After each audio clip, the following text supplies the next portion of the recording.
ഒരു വർഷം കൂടി നമ്മിൽ നിന്ന് കടന്നുപോയിരിക്കുന്നു. എത്ര പെട്ടെന്നല്ലേ ഓരോ വർഷം ഇങ്ങനെ കൊഴിഞ്ഞു പോകുന്നത്. ഇതാ ഇന്നലെ 2024 ന്യൂ ഇയർ കടന്നുപോയത്. ഇപ്പൊ ഇതാ 25ലേക്ക് കടക്കുന്നു. ഡിസംബർ മാസം വരുമ്പോൾ മഞ്ഞിന്റെ തണുപ്പും പുതുവർഷത്തിന്റെ ഒരു ഓർമ്മകളും അതെപ്പോഴും അങ്ങനെയാണ്. ഇന്നിവിടെ എൻ്റെ വീഡിയോയിൽ പറയുന്നത് ഈ പ്രവാസത്തിലെ ചില കുഞ്ഞു കുഞ്ഞു വിശേഷങ്ങളാണ്. ഒരുപാട് വിശേഷങ്ങളുണ്ട് പ്രവാസത്തിൽ. അപ്പോൾ എൻ്റെ ഒരു ഫ്രണ്ട്, അവൾക്ക് എപ്പോഴും എൻ്റെ ബിരിയാണി ഭയങ്കര ഇഷ്ടമാണ്. അപ്പോൾ എപ്പോഴും പറയും എനിക്കൊന്ന് ബിരിയാണി ഉണ്ടാക്കി തരണമെന്ന്. അങ്ങനെ ഞാൻ അവളുടെ വീട്ടിൽ ബിരിയാണി ഉണ്ടാക്കാൻ പോയി. അവളെപ്പോഴും സാധനം വാങ്ങി വെക്കും, എനിക്ക് സമയം കിട്ടൂല. അങ്ങനെ ഇപ്രാവശ്യം സാധനം വാങ്ങി വെച്ച്.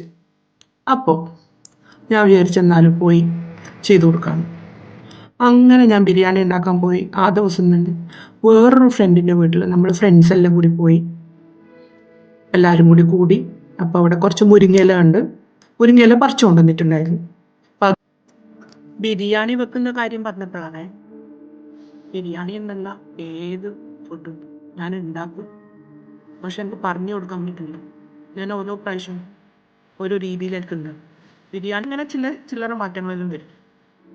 ബിരിയാണി എന്ന് പറഞ്ഞാൽ നല്ല മസാല നന്നാവണം, ചോറ് നന്നാവണം. ബിരിയാണീൻ്റെ മസാല ആദ്യം നമ്മൾ ഉള്ളി ചെറുതായി അരിഞ്ഞിട്ട് ഉള്ളി, അണ്ടിപ്പരിപ്പ്, മുന്തിരി ഇതെല്ലാം പൊരിച്ചു. പിന്നെ മസാല നമ്മൾ ഓരോ പ്രാവശ്യവും നമ്മൾ തന്നെ എല്ലാ സ്പൈസസും ഏലക്കായ്, പട്ട, കറാമ്പൂ, തക്കോലം, ഇങ്ങനെ ഓരോ കുരുമുളക് ഇതൊക്കെ കൂടി ചെറുതായിരുന്നു ചൂടാക്കിയിട്ട് നമ്മൾ പൊടിച്ചു. അത് നമ്മൾ സ്വന്തത്തിൽ ഉണ്ടാക്കുന്ന ബിരിയാണി മസാല. അത് രണ്ടും ശരിയായി കഴിഞ്ഞാൽ പിന്നെ മസാലയിലേക്ക് ബിരിയാണി ചിക്കനാവാം, മീനാവാം, ബീഫാവാം, മട്ടനാവാം, ചെമ്മീനാവാം, വെജിറ്റബിൾ ബിരിയാണി ആവാം, എന്തായാലും ആദ്യത്തെ മസാലകളിൽ ഒന്ന് തന്നെയാണ് ഉള്ളി പൊരിക്കുക, എണ്ണ ഒഴിക്കുക, വെളിച്ചെണ്ണയോ അല്ലെങ്കിൽ വേറെ ഇതുപോലെ ഒഴിക്കുക. വെളിച്ചെണ്ണയാണ് നല്ലത്. അതിലേക്ക് ആദ്യം മുതുമനേയുള്ള സ്പൈസസ്, അതായത് കറാമ്പ്, പട്ട, ഏലക്കായ് ഇതൊക്കെ കുറച്ച് ഇടാം. വലിയ ജീരകം ഇടാം. എന്നിട്ട് ഉള്ളി ഇടുക. ഉള്ളി പൊരിഞ്ഞുകൊണ്ടിരിക്കുമ്പോൾ നല്ലോണം 2, 3, 4 ഉള്ളിയാണ്. അത് കുറച്ച് ഉള്ളി പേസ്റ്റ് ആക്കില്ല കേട്ടോ, അങ്ങനെ ചതച്ചിട്ട് പേസ്റ്റ് ആക്കി പച്ചമുളക് ഇട്ടിട്ട് പിന്നെ തക്കാളി ഇടാം. അങ്ങനെ അതെല്ലാം ഇങ്ങനെ സ്ലോ ആയിട്ട് ഇങ്ങനെ ഉള്ളൊരു പ്രോസസ്സാണ്. എളുപ്പത്തിലും ആക്കാം, പെട്ടെന്നൊക്കെ തട്ടിക്കൂട്ട് ബിരിയാണി അങ്ങനെ ഉണ്ടാക്കും. അങ്ങനെ ഉണ്ടാക്കി അതൊരു യാത്രയാണ്. ഏത് കുക്കിംഗ് ആയാലും അത് നമ്മളിങ്ങനെ ആസ്വദിച്ച് ചെയ്യുന്നൊരു യാത്രയാണ് ബിരിയാണി. എന്നിട്ട് അതിൻ്റെ മണം ഇങ്ങനെ വരും. ഉള്ളിയും മസാലയും ഇങ്ങനെ പൊരിക്കുമ്പോൾ തന്നെ അതിൻ്റെ മണം വരും. പിന്നെ എന്നിട്ട് തക്കാളിയൊക്കെ ഇട്ട് കഴിഞ്ഞ് ഉള്ളിയും വെളുത്തുള്ളിയും പച്ചമുളകൊക്കെ വഴറ്റിക്കഴിഞ്ഞാൽ തക്കാളി നല്ലോണം വഴറ്റണം. വഴറ്റി അതിലേക്ക് മല്ലിച്ചപ്പ്, പുതിനച്ചപ്പ്, ഉപ്പ്, ബിരിയാണി മസാല, കുരുമുളക് പൊടി ഇതൊക്കെ ഇടാം, മഞ്ഞൾപ്പൊടി ഇതെല്ലാം ഇടാം. ബിരിയാണിയിൽ മുളക് പൊടി ഇടൂല കേട്ടോ. പിന്നെ ഫിഷ് ബിരിയാണിയിലാണെങ്കിൽ ഫിഷ് പൊരിക്കുമ്പോൾ കുറച്ച് മുളക് പൊടി ചേർക്കും. അതായത് ചിക്കൻ പൊരിച്ച് വെക്കുന്നതാണെങ്കിൽ കുറച്ച് മുളക് പൊടി പൊരിക്കുമ്പോൾ ഇടും. ബീഫിലും അങ്ങനെ ഇടും കുറച്ച്. ഓക്കെ. പിന്നെ എന്നിട്ടോ ബിരിയാണി ഇങ്ങനെ ആ ഉള്ളിയെല്ലാം വെളുത്തുള്ളി ഉള്ളിയൊക്കെ പൊരിഞ്ഞ് പിന്നെ തക്കാളി വഴറ്റി ഈ മസാലകളെല്ലാം ചേർത്ത് എന്നിട്ട് കഴുകി വലാൻ വെച്ച് ചിക്കൻ വെക്കാം. ചിക്കൻ വെറുതെ കഴുകിയിട്ട് വലാൻ വെക്കുക, അല്ലെങ്കിൽ തൈരും ഉപ്പും പുരട്ടി വെക്കാം. നേരത്തെ ആണെങ്കിൽ സമയം ഉണ്ടെങ്കിൽ അങ്ങനെയും വെക്കാം. ഇപ്പം ഞാൻ തൈരും ഉപ്പും കൂടി പുരട്ടി വെച്ചിട്ടുണ്ട്. അപ്പോൾ ചിക്കൻ ഒന്ന് സോഫ്റ്റ് ആവും. അത് ഇതിലേക്ക് ഇട്ട് ഒന്ന് ഇളക്കി നല്ലോണം ഇളക്കി മൂടി വെക്കും. നല്ലോണം ഒന്ന് വേവണം. വെന്ത് കഴിഞ്ഞിട്ടാണ് ബാക്കി ചിക്കൻ. അപ്പോഴും കുറച്ചും കൂടി ബിരിയാണി മസാല ഇട്ട് കൊടുക്കുക.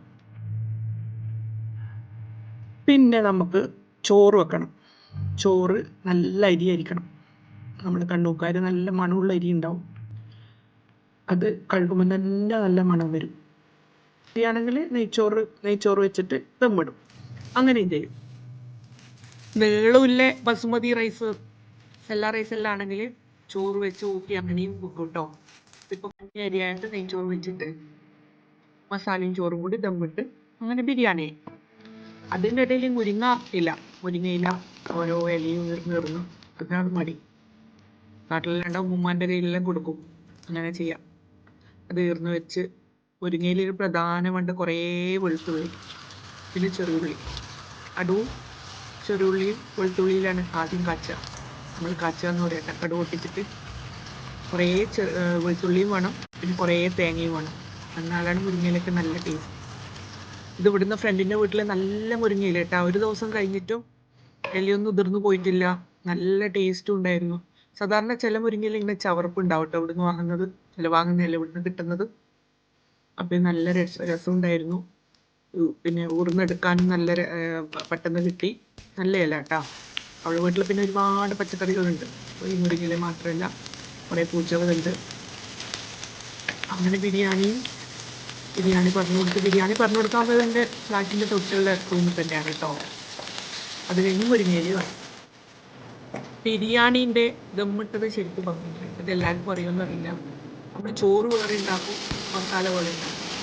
അതൊക്കെ ഒരു പാത്രത്തിൽ, അല്ലെങ്കിൽ നമ്മൾ കറി ഉണ്ടാക്കിയ പാത്രത്തിൽ തന്നെ കറിൻ്റെ മുകളിൽ ചോറങ്ങനെ പകുതി ചോറിട്ട് അതിന് മുകളിൽ ഉള്ളി, ബിരിയാണി മസാലപ്പൊടി, കുറച്ച് നീര്, വേണമെങ്കിൽ കുറച്ച് കളർ ഇങ്ങനെ ചെയ്ത് എന്നിട്ട് കുറച്ച് നെയ്യ് ഒഴിച്ചിട്ട് രണ്ടാമത്തെ പകുതിയുള്ള ചോറ് ഇട്ടിട്ട് മുകളിൽ ഇതേപോലെ മല്ലി, പുതിന, മസാല, അണ്ടി മുന്തിരി പൊടിച്ചത് അങ്ങനെ ചെയ്യും.